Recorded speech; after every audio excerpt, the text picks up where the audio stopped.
But all I know is head-to-head, Detroit, Isaiah, better than Chicago. Oh, Isaiah. Man, you got to be others, crazy. a demanding teammate. He tested everybody he played with, and I stood up to him.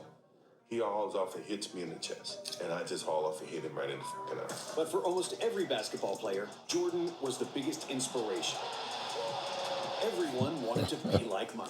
You know, you want to be fast like Isaiah, shoot like Bird, rebound like Barkley, pass like Magic, be dominant like Shaq.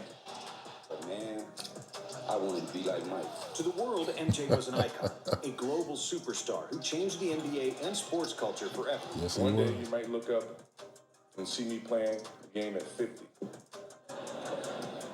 Oh, don't laugh. To honor his legend, we've compiled a collection of the greatest stories about his airness. A player whom they called the Black Jesus, and the guy with the most aura in NBA history.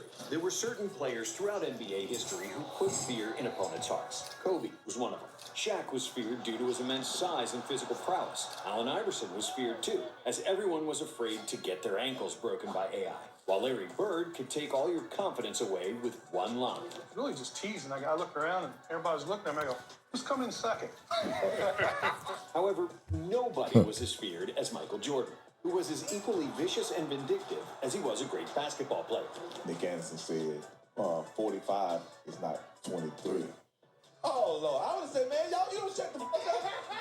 What is you doing? That boat took out that damn thing. I saw 2, 3. I said, oh, Lord, we in trouble. You did not want to piss Michael off, ever. Michael, who do you think you are?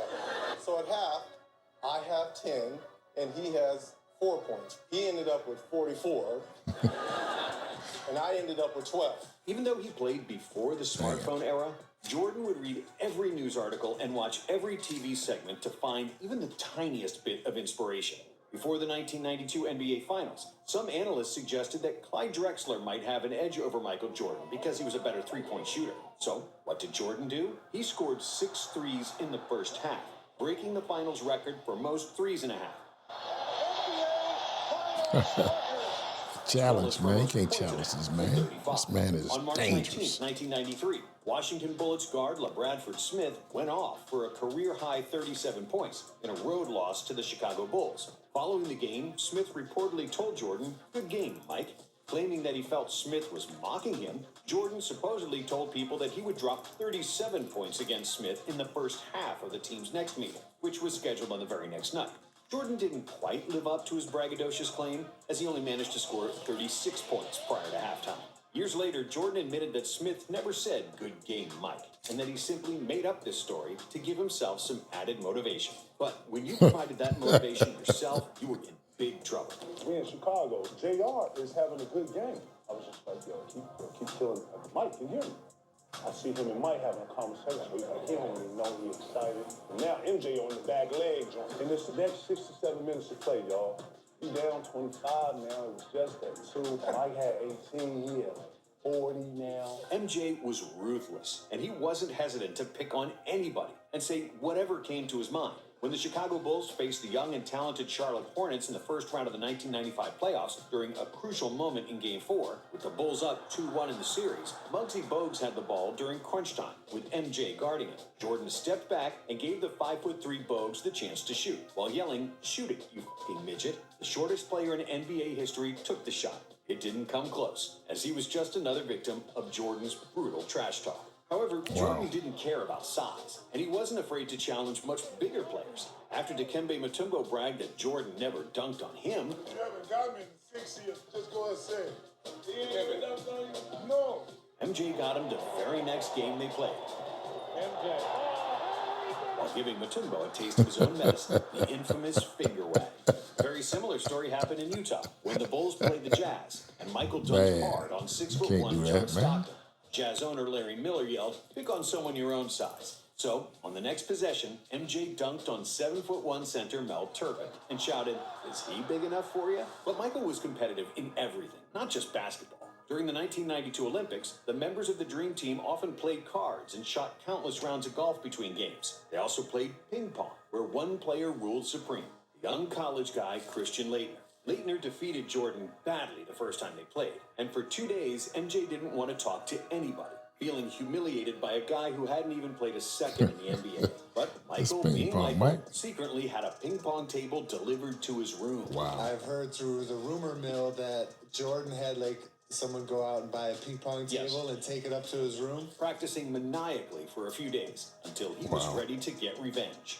Nobody was safe from Jordan when it came to competition, and Michael would do anything to win. And even though he was one of the richest athletes of all time, he still never missed an opportunity to take money out of his teammates' pockets. Back in the 90s, the Chicago Bulls would entertain fans by staging virtual races between Bulls on the Jumbotron during timeouts. During one timeout, Michael Jordan bet Scottie Pippen $100 on which Bull would come in first place. The two bet on the games throughout the season, and Jordan almost always won because, unbeknownst to Scottie, Michael would take the court before the game to see the races being tested out on the Jumbotron. Michael was notoriously harsh on his teammates.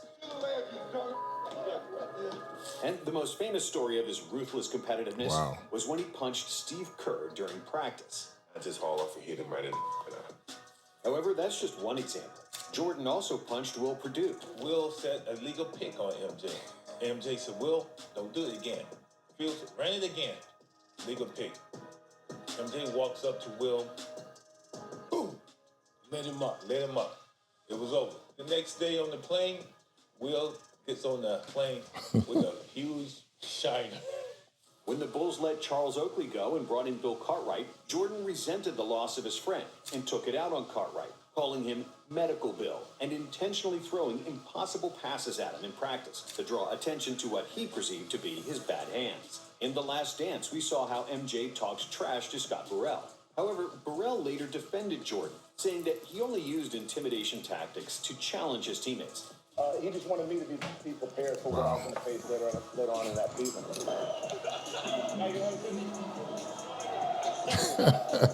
Some players weren't equipped to handle this kind of criticism.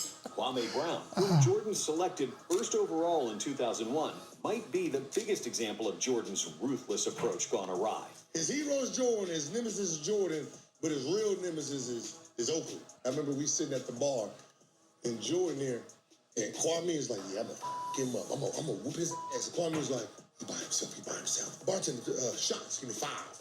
Jordan come, hey, ho, what your ass over here doing, ho? And Kwame didn't say nothing. All you see was Kwame take them, hit them shits. Boom, boom. And he was like, oh, you trying to get some courage, huh? Oakley downstairs. That's all MJ said was, hey, ho. You trying to get some courage? Oakley downstairs. After Kwame's disappointing first couple of months in the league, the 38-year-old Jordan, who unretired and became Brown's teammate, started bullying the 18-year-old to toughen him up. Even when he was past his prime with the Wizards, MJ still had plenty of highlights, and he could still get under people's skin better than anybody. When Jordan played Kobe, Jordan won, and then at the end of the game, I guess Kobe was wearing some Jordan 8s. And, Jordan smacked him on the butt and said, you can wear the shoes, but you'll never feel them. Yeah. However, all those stories of trash talk wouldn't be as amazing if Jordan's team couldn't back it up. His teammates said that the Bulls' practices were often harder than games because Jordan demanded perfection, which in turn made the actual games easy. One thing about Michael Jordan was he never asked me to do something that he didn't do. Jordan was a star and a leader from the moment he stepped into the NBA, scoring 37 points in his 3rd game and leading the league in total points in his first season in the league.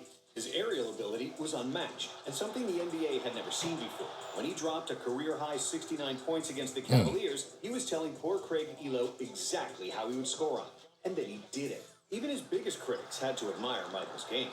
Joe and I would be on the phone, and we'd be talking because we got to play against them, right? And they were playing New Jersey in Chicago, and Joe and I, we talking, and Jordan came down on the left side, caught on the left wing, went through a couple of dribbles, and then he took off on the left box, and dude floated all the way to the right box, and then laid it up on the other side.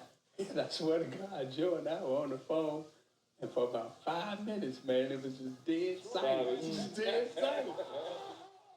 MJ's scoring prowess is well known, but his defensive ability was equal to it. That's right. Quick, Agile, strong for a shooting guard, Jordan was a nightmare for opposing wing players. Due to his long arms and gargantuan hands, he was able to clasp the ball like it's an apple and outright snatch an opponent's dribble.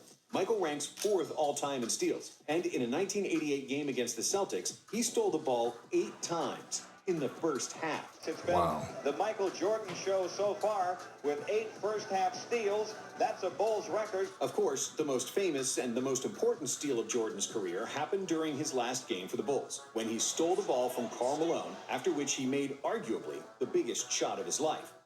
Number 6. Jordan. Open. Chicago with the lead. For his career, Jordan made 28 game-winning.